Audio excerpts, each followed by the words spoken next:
Subscribe now and press the bell icon. Never miss an update.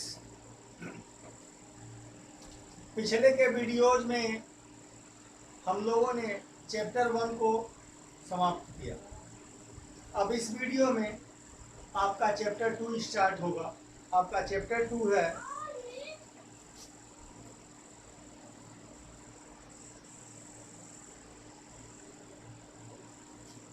Electrostatic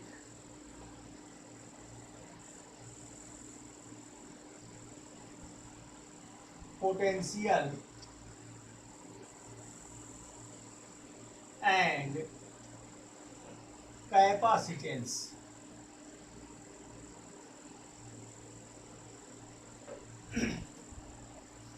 ये आपका chapter है electrostatic potential and capacitance. दो शब्दों से मिलके बना है ये chapter electrostatic potential and capacitance. हम दोनों के कॉन्सेप्ट को पढ़ेंगे इस चैप्टर में। क्योंकि चैप्टर की शुरुआत है, चैप्टर शुरू हो रहा है, तो कुछ जनरल बातें चैप्टर के बारे में, जनरल चीज़ें चर्चा हम करेंगे। इलेक्ट्रोस्टैटिक पोटेंशियल क्या है, सारी बातों का डिटेल हम चर्चा करेंगे। लेकिन सबसे पहली हेडलाइन हम आपसे चर्चा करेंगे electric potential energy.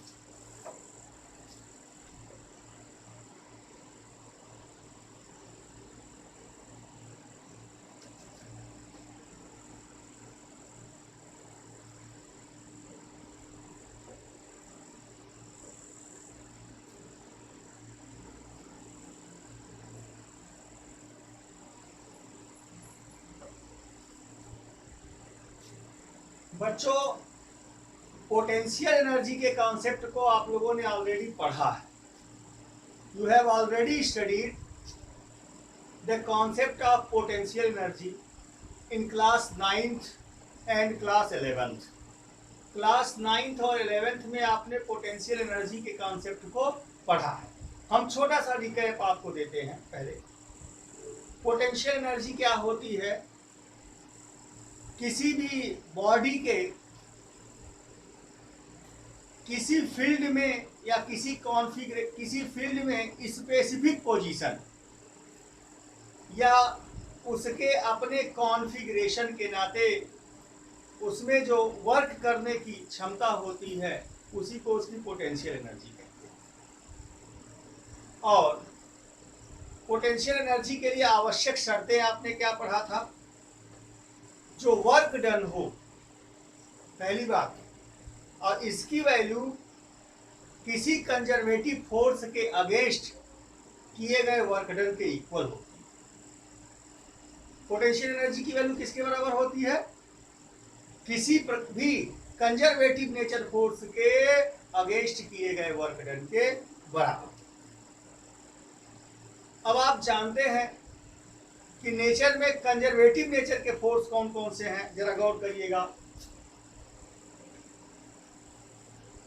Gravitational force,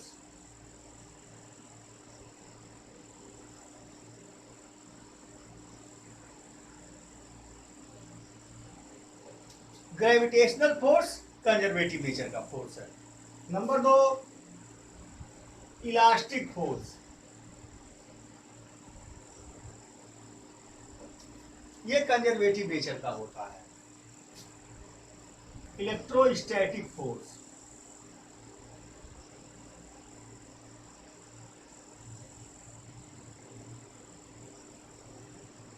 और चौथा मैग्नेटिक फोर्स।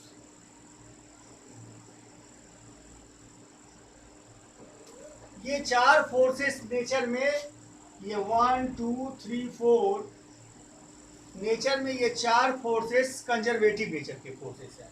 अगर इनके अगेंस्ट आप कोई वर्क करेंगे तो वह वर्क उस सिस्टम में, उस बॉडी में, जिस बॉडी पे आप वर्क करेंगे उस सिस्टम में कंजर्व हो जाएगा।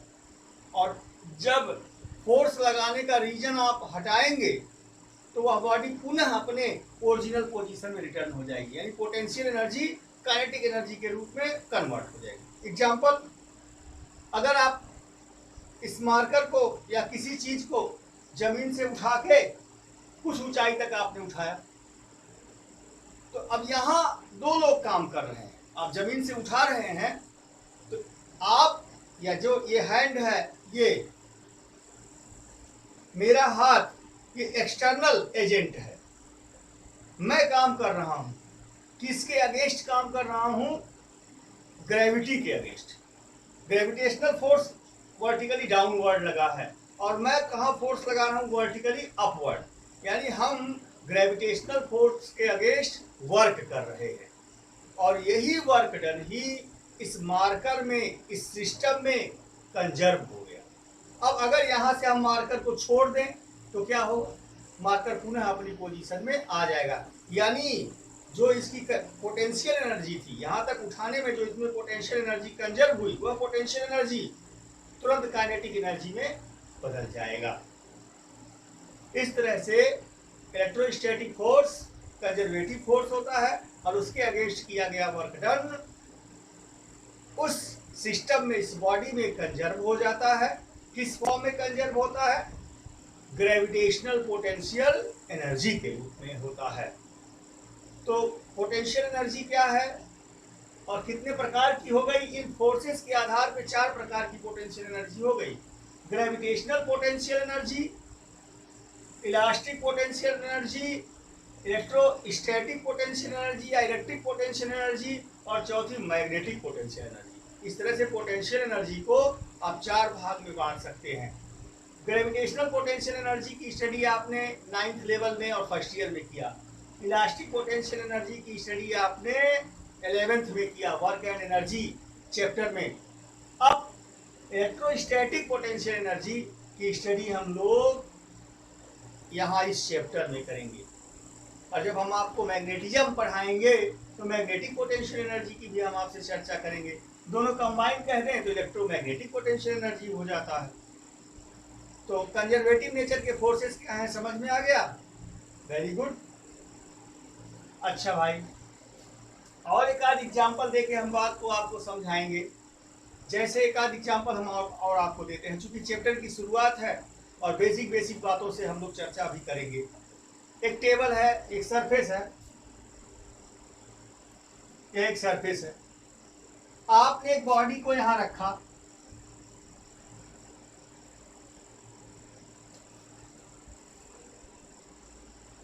और इस बॉडी पर आपने एक फोर्स लगाया या इसे आगे की ओर खींचने के लिए, और ये बॉडी यहां से यहां गई।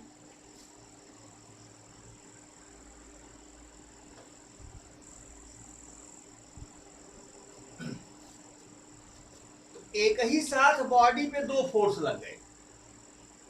जब आपने उसे खींचा तो पहला तो स्टेबल का रिएक्शन अपवर्ड और इसका वेट डाउनवर्ड। लेकिन चूंकि मोशन स्ट्रेट लाइन में हो रहा है तो उन दोनों फोर्सेस का, रिएक्शन का और वेट का, इस पर कोई फर्क नहीं पड़ा। बाकी 2 फोर्स, पहला जो फॉरवर्ड लगा है ये आपने लगाया है और दूसरा फ्रिक्शन।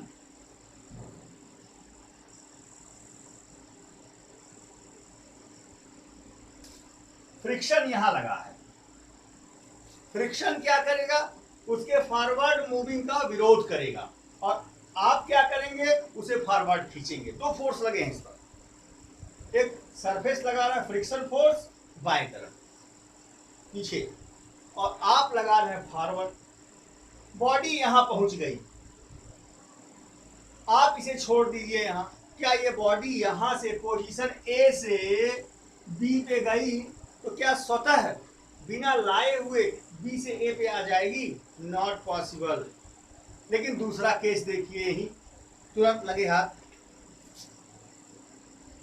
मैं इस बॉडी को वर्टिकली अपवर्ड उठा दिया,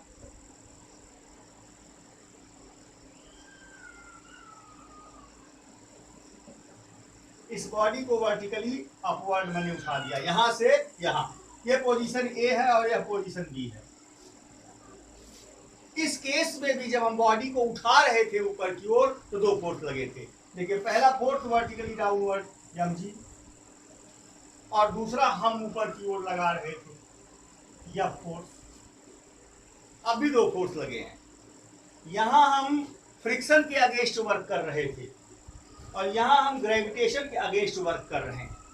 लेकिन जरा दोनों सिचुएशनों का आकलन आप लोग करिए। अगर बॉडी को हम यहां से छोड़ दें तो क्या होगा? बॉडी पुनः यहां से यहां आ जाएगी,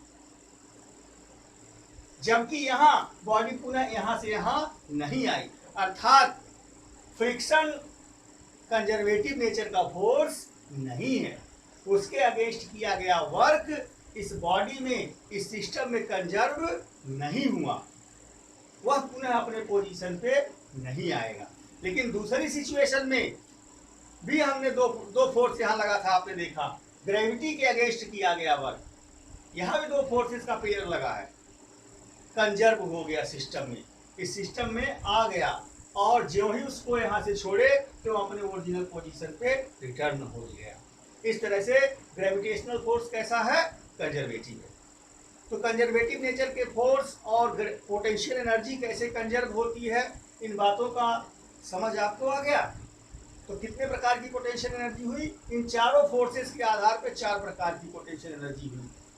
अब हम चर्चा करेंगे electrostatic potential energy.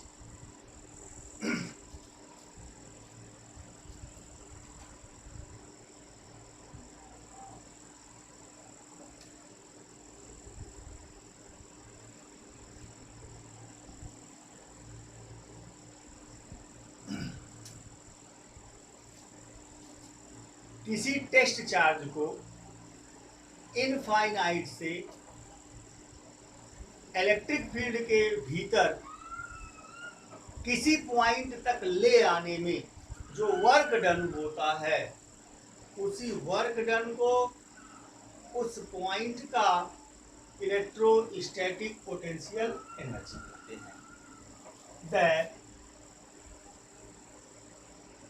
Work done to bring a charge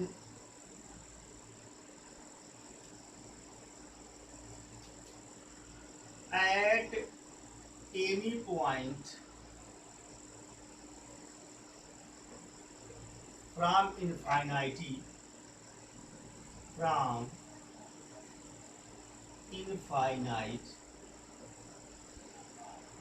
to any point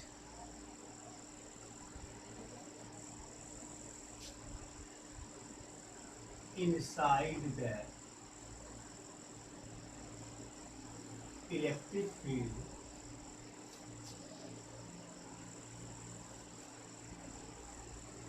is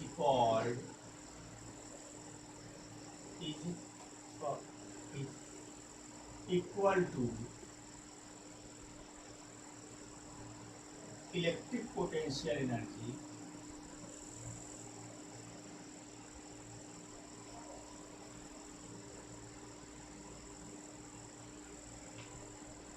at that point of charge at that the work done to bring a charge from infinite to any point inside the electric field is equal to electric potential energy of charge at that point. अब let us consider, ध्यान देंगे, ये कोई charge है इस point पर plus Q, कोई charge है, आइसोलेटेड चार्ज है या चार्ज का कोई सिस्टम भी हो सकता है, और इसकी इलेक्ट्रिक फील्ड में हम ए पॉइंट है, यहां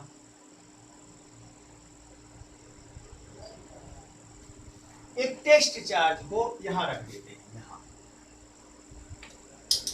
क्यू नॉट, ये पॉजिटिव टेस्ट चार्ज है क्यू नॉट, हमने इसको यहां रख दिया। अब हमें ए पॉइंट पर इलेक्ट्रिक पोटेंशियल एनर्जी की वैल्यू क्या होगी इसे पता करना है, या किसी पॉइंट बी पर पोटेंशियल एनर्जी पता करना है, यहां मान लिया। तो हम इस चार्ज को सबसे पहले स्मॉल पॉइंट ए से बी तक ले आएंगे, एक डिस्टेंस dx। चार्ज को हम, अब इलेक्ट्रिक फील्ड कहाँ लगी है, यहां लगी है, देखिए ए यहां, चूंकि ये पॉजिटिव चार्ज है इसके नाते इलेक्ट्रिक फील्ड आउटवर्ड होगी ई। लैंग्वेज क्या लिखेंगे, let us consider there is a charge q and we have put a test charge q naught inside the electric field at point A. Then the force acting between the charge plus q and test charge, the electric force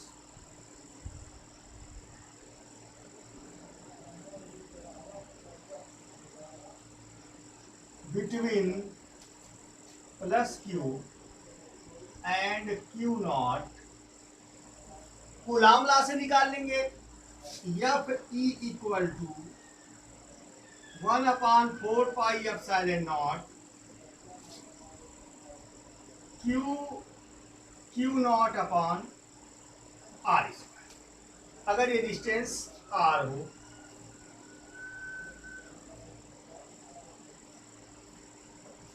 r हो, x हो, मान लीजिए x square,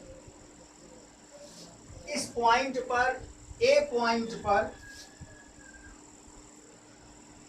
point पर लगने वाला electric force इस charge और इस चार्ज के बीच में, एफ ई की वैल्यू कितना होगा, इतना होगी। पहली बात,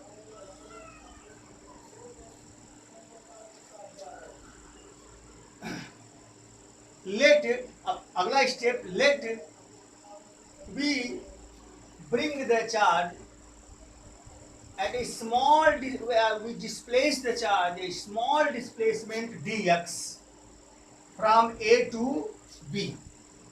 A से B तक हम वेरी स्मॉल डिस्प्लेसमेंट हम चार्ज को डिस्प्लेस करते हैं against the force F E. Force F E के अगेंस्ट हम एक एक्सटर्नल फोर्स लगाकर हम चार्ज को A से B तक ले आते हैं। Then run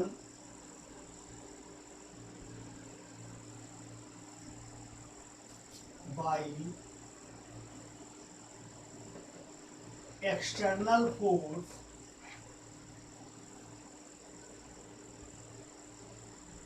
F external, the work done by the external force F external to bring, to displace the charge from A to B। Charge को A से B तक डिस्प्लेस करने में जो वर्क डन होगा W equal to A to B, F external into dx। Students, यहां integral लगाने का मतलब क्या है, क्यों लगाए, इसे समझिए। आप लोगों ने 11th लेवल पे देखा है कि फोर्स वर्क डन को आप दो रूपों में कैलकुलेट करते हैं, work done by a constant force और दूसरा work done by a variable force. अगर कांस्टेंट फोर्स के अगेंस्ट वर्क डन करते हैं, यानी पूरे पाथ के दौरान अगर फोर्स कांस्टेंट हो तो work done equal to force into displacement direct. लेकिन अगर फोर्स वेरी कर रहा हो, वेरिएबल फोर्स हो, हर पॉइंट पर फोर्स वेरी कर रहा हो, तो इनिशियल और फाइनल के बीच में हम स्मॉल वर्क डन की वैल्यू को इंटीग्रेट कर देते हैं। यहाँ जैसे जैसे आप इधर आएंगे इसका रिपल्सन बढ़ता चला जाएगा, यानी इससे हर पॉइंट पर इसके रिपल्सन की वैल्यू बढ़ेगी, वैरी करेगी। तो यह जो वर्क डन हो रहा है, यह work done against variable force हो रहा है। इसलिए ए से चले बी पे पहुंचे, एक्सटर्नल फोर्स द्वारा जो वर्क डन है, यह external into D x, force into displacement. हम इसको क्या करेंगे बच्चों, ए से बी तक इंटीग्रेट कर देंगे।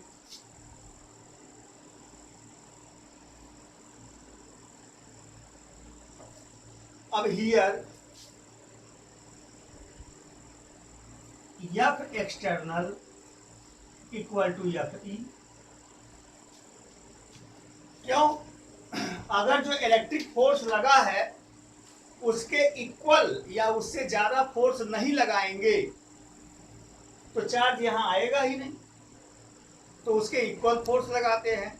और इलेक्ट्रिक फोर्स की वैल्यू क्या होगी आप जानते हैं, इलेक्ट्रिक फील्ड में किसी भी चार्ज पर लगने वाला फोर्स इक्वल टू, आप जानते हैं electric field equal to F upon Q naught, cross multiply करेंगे तो force equal to E into Q naught. ये हो जाएगा या फिर इक्वल टू, ध्यान देंगे, क्यू नॉट इंटू ई। लेकिन दोनों का जो डायरेक्शन है, या ई यहां लगेगा इलेक्ट्रिक फील्ड की डायरेक्शन में, और एक्सटर्नल फोर्स कहां लगाया आपने, इनवर्ट लगाया है, इसलिए दो यहां में निगेटिव चिन्ह लगाया गया। दोनों का जो डायरेक्शन है वो अलग अलग है। ये माइनस क्यू ई हो गया। अगर इस वैल्यू को हम यहां पुट कर देते हैं यहां, तो W equal to A to B minus यहां लगा देंगे Q naught E into D X.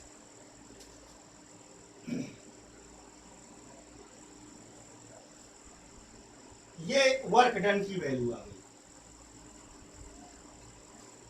यानी ए से बी तक जाने में, इलेक्ट्रिक फील्ड के भीतर ए से बी तक जाने में जो टोटल वर्क डन होगा वह A to B Q naught E dot D x हो गया। और इसी वर्क डन की वैल्यू यूं कह सकते हैं कि डब्ल्यू ए बी, ए से बी तक जाने में वर्क डन की वैल्यू हो गई। अब इसी वर्क डन की वैल्यू इन दोनों पॉइंट पे पोटेंशियल एनर्जी के डिफरेंस के इक्वल हो जाएगा। यानी जो पोटेंशियल एनर्जी दोनों के बीच में होगी, ए और बी के बीच में, उसकी वैल्यू उस वर्क डन के इक्वल हो जाएगी, जैसा आपने डेफिनेशन से पढ़ा है। तो मैं यहां लिख देता हूं अब W A B equal to U B minus U A. Potential energy को किससे डिनोट करते हैं, यू से। U B minus U A equal to minus A to B q E q naught E d x. Means work done की value change in potential energy के equal हो जाएगा। अब अगर ए पॉइंट इनफाइनाइट पे हो, अगर पॉइंट ए इनफाइनाइट पे हो, तब उस दशा में जो पोटेंशियल एनर्जी की वैल्यू आएगी, इस work done W infinite B, ध्यान दीजिएगा यहां U B minus zero. Infinite पे पोटेंशियल एनर्जी की वैल्यू क्या मान लेते हैं, शून्य मान लेते हैं, जीरो मान लेते हैं, equal to minus A to B Q naught E dot D X. Finally आप लिखेंगे W infinite B equal to U B equal to minus A to B E dot D x.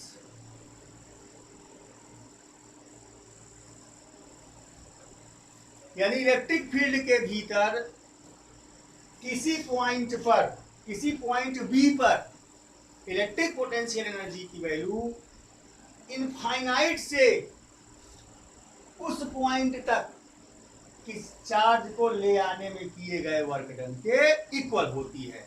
और इसकी value किसके बराबर है? यहां infinite लिख देंगे, थोड़ा सा गलती हुआ ध्यान देंगे, यहां इनफाइनाइट टू बी, यहां इनफाइनाइट रहेगा, सॉरी बच्चों। फिर डेफिनेशन पे आते हैं। किसी चार्ज को इनफाइनाइट से इलेक्ट्रिक फील्ड के भीतर किसी पॉइंट पर इलेक्ट्रिक फोर्स के अगेंस्ट विदाउट एक्सीलरेशन ले आने में जो वर्क डन करना होता है वही वर्क डन ही उस। वेरी गुड, ये फार्मूला क्लियर हो गया आप लोगों को। अब कुछ जनरल बातें आपसे चर्चा करेंगे, नोट कर लें, फिर इरेज करें, फिर चर्चा करें। Note down students.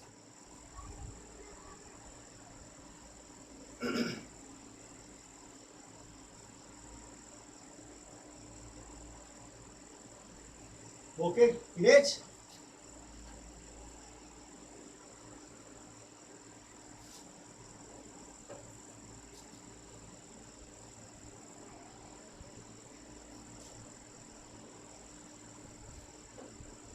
That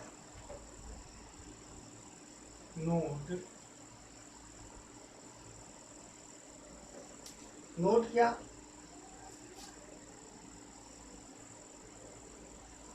A to B Q naught E dx is called line integral of electric field.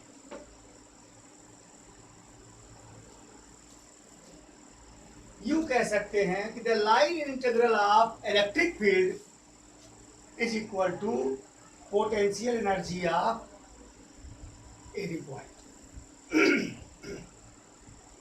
तो पोटेंशियल एनर्जी क्या है, इसकी वैल्यू किसके बराबर होगी? वर्क डन, पोटेंशियल एनर्जी, दोनों का आपसी रिलेशन, ये फार्मूला, चीजें क्लियर हो गई? स्पष्ट? Note down students. Okay students.